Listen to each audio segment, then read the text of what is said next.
da zaga, sobrou, pegou, uma vozinha.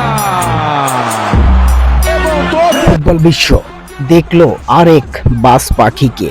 এ যেন ঠিক আরেক বাজ পাখি। এতদিন আমরা আর্জেন্টিনা দলের গোলরক্ষক মার্টিনেজকে বাজ পাখি হিসেবে জানতাম। ঠিক তেমনি গত ম্যাচে ক্যাপ ভার্দের বিপক্ষে স্পেন খেলতে নেমেছিল।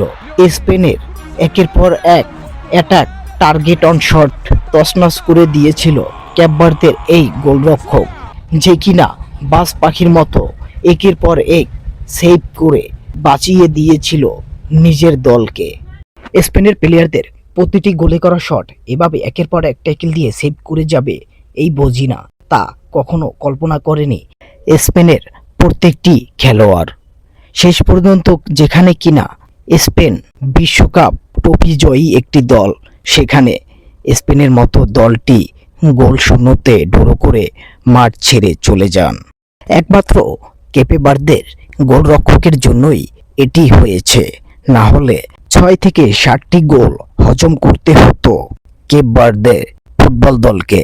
তাই স্পেনের মতো এত বড় নামকরা দলকে বাজপাখি হয়ে রুখে দেওয়াকে কেন্দ্র করে ভালোবাসার দল নেমে এসেছে ফুটবল প্রেমী দর্শকদের মন থেকে বজিনার প্রতি।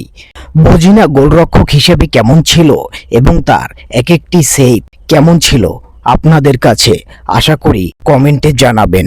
ভালোবাসা রইল সারা বাংলাদেশের ফুটবল প্রেমীদের জন্য।